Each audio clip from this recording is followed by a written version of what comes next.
Well, I'm going to try this again for I don't know, sixth time. I've been trying to make this new microphone work and been not succeeding.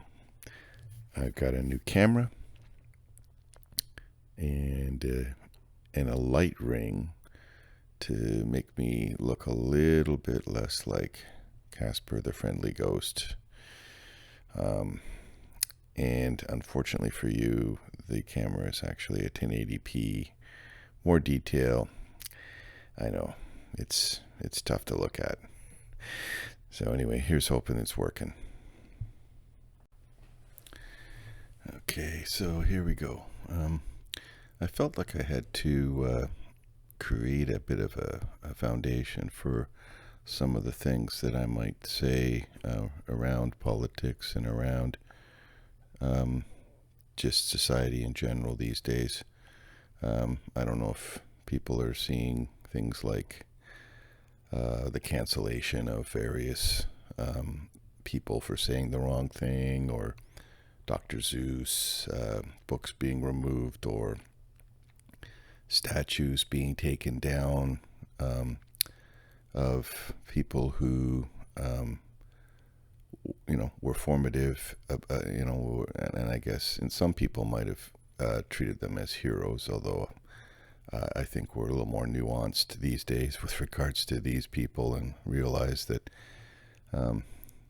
they were flawed human beings certainly, and their society that they lived in was hugely flawed in many ways, and therefore a lot of things they did were would never happen today and are not to be admired. But regardless, many of them, the statues were put up about people who had an impact. And, taking down, having a statue in the first place doesn't mean you revere them above and beyond all things. It's just that they had an impact and were acknowledged as such. So anyway, the movement to do these things, to remove people from the public square who apparently hold views that are held views, I guess, is in many cases that some people consider to be an issue, is a fairly recent thing. And what are the roots of that? I saw something back in 2017, and I've been hearing rumblings from some people on the right, particularly, usually on the right, about what's going on in campus, and something happened in Laurier University just down the way, where a teaching assistant young woman who was teaching a communications course had taken a clip of a professor by the name of Jordan Peterson from U of T, and he was speaking with a couple of other professors and I think some other public officials regarding Bill C-16, which was basically a bill to require that people would put the power of government behind language. People get to choose their pronouns, and you are required by law to use, someone's idea of a proper descriptor, right? Which, it's not the way language typically works. Language is a pretty complex thing with regards to how it gets used. And generally speaking, you don't get to choose. It's more, I think, a negotiation between what society thinks is a workable solution and what gets injected into the language. And sometimes groups can advocate for a certain approach, which is fine, but to put it into laws is a pretty extreme way of doing things. It's a authoritarian way of doing things, and not the way we've done things in the past. And I think it's just not the way it works properly anyway. So, my opinion. Bottom line is, I saw what seemed to be a very startling thing. This particular teaching assistant at Laurier had been worried because she was called into a meeting after she heard some rumblings, I guess, about people who weren't happy with a clip from that she had shown during one of her breakout sessions, I guess, for this communications course, that showed Jordan Peterson talking to these people on a show. I'm trying to remember the name of it, but it's a TV Ontario. It's a provincially run little educational network here in Ontario. Of course, everyone who's watching this will probably know. Steve Paikin is the name of the commentator. Anyway, not exactly heavily controversial, but the clips. I guess she'd heard some rumblings that maybe there was something objectionable about the whole thing. So she recorded her meeting, and in the meeting, two professors basically laid out the scenario whereby, and they didn't know they were being recorded. There was also a member of the administration there who was in charge of equity. I think is one of the equity organization within Laurier. And basically they said, look, this person whom you've shown in your clip has upset people. Jordan Peterson, he's a Nazi, he's a this, he's a that. And, she's like, well, all I'm trying to do is show the other side of the equation. Here's somebody who has objections to Bill C-16 and compelled speech. And, it was a clip that was on the air from TV Ontario, and they basically said, look, we're here to tell people that this is bad. She says, aren't we here to... So her approach was what most people would assume should be the standard approach is we show everyone the rational, a guide to rational thinking. And I don't think she was in any way particularly a Jordan Peterson fan. I don't think she, and she's dropped out of sight now. She's dropped out of this whole thing. So she really didn't have a taste for this stuff, but she needed to protect herself, I guess, in this scenario. Anyway, they said basically young people and, the age group that we're teaching aren't mature enough to think for themselves, and we need to tell them what's right and wrong. And it was stunning, actually. They came right out and said all these things to her, and frankly, they were wrong in all ways. And the idea that someone is thinking that way, and these are just two random people in a communications course at a university in Southern Ontario, you sort of go, well, if they're just, and the third person was administrator, so it's got tacit support from administration, what they're saying. No one, you'd think that someone in administration would be saying, whoa, we need to be teaching people how to think, not what to think. That's a role of, in particular, of especially something like a university, you'd think. But anyway, that was not at all alarming to the person representing the administration, and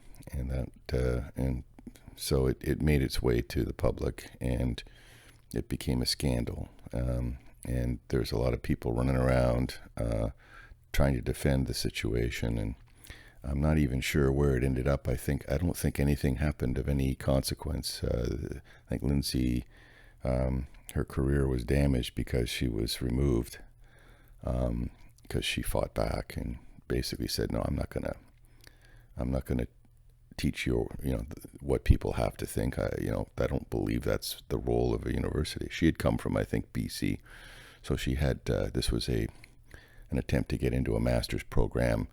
Or I guess she gained acceptance into a master's program as part of that. She was doing the teaching assistant role. I think she left Laurier because she couldn't even, after all this had happened and broke, she was a pariah. And anyway, that basically woke me up. Woke being supposedly the kind of culture they're talking about, people who've seen the light and know who's right and who's wrong, and want to change the world. And what these people are people who think it's their job to instruct people as to how, what to think about these things. And the universities have managed to produce a lot of people. These professors are just two of the many maybe hundreds of people at Laurier all by itself that believe this way. Now, certain parts of the academy, like the hard sciences, clearly were resistant to this kind of thing. They don't deal in those kinds of ideas, the sociological ideas and the psychological ideas, but many of the academies do. Many of the so this was communications. If you're looking at any of the soft social study type side of the academies, they are definitely on the side of teaching this. It's basically everywhere, U of T included, which is why Peterson was on that panel arguing with other U of T professors. So the argument's fine. I think everyone agrees that these ideas need to be argued out. I think the problem is it's entered the public discussion as an ideology, and they don't want to discuss anymore. They simply want to ban books. They want to cancel people, and they want to take careers away. And that basically cows people into not talking at all, self-censorship. And you're seeing it being used, similar approaches being used in many different ways. And I find that it comes up as identity politics in many of these avenues. So the idea, and this is where to me it's fundamentally wrong, the idea that the most important thing about any individual is the group that they're in. Your group identity, what are you? Are you male, female? Are you, what color is your skin?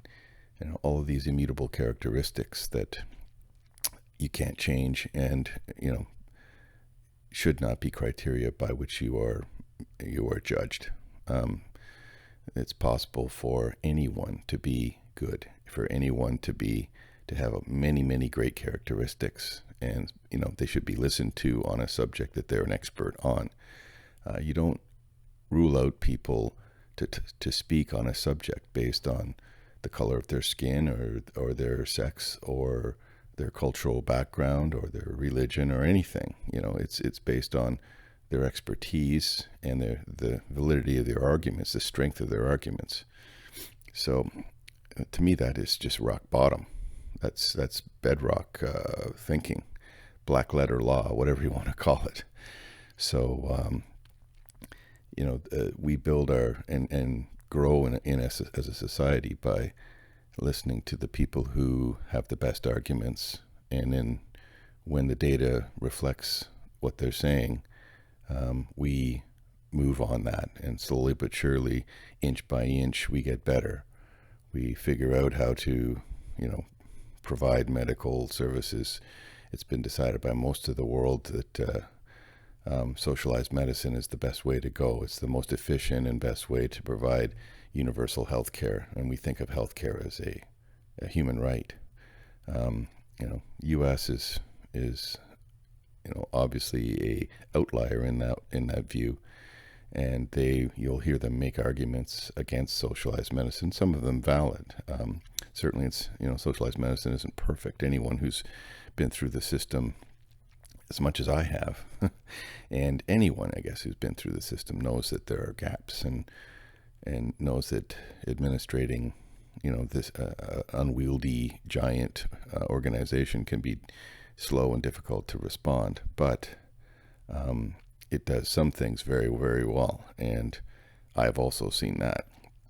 It's like a factory that gears up to make a new automobile. It takes a while for them to tool up, but once they get it going, it works quite well, heart attacks included. So Yeah, I think that the idea that we're going to abandon our normal processes to decide what is the best route to do things, and just to give in to somebody who claims to have an ideology that knows the truth and knows the best way to proceed. And you know that's a problem, because guess what, any ideology can be bent to say almost anything. And you know the very people who are advocating for this kind of thing don't seem to realize that the weaponization of these ideas the weapons will be turned on them at some point, quite likely. And you don't want that. You don't want to be told that you're just a bad person because of the color of your skin.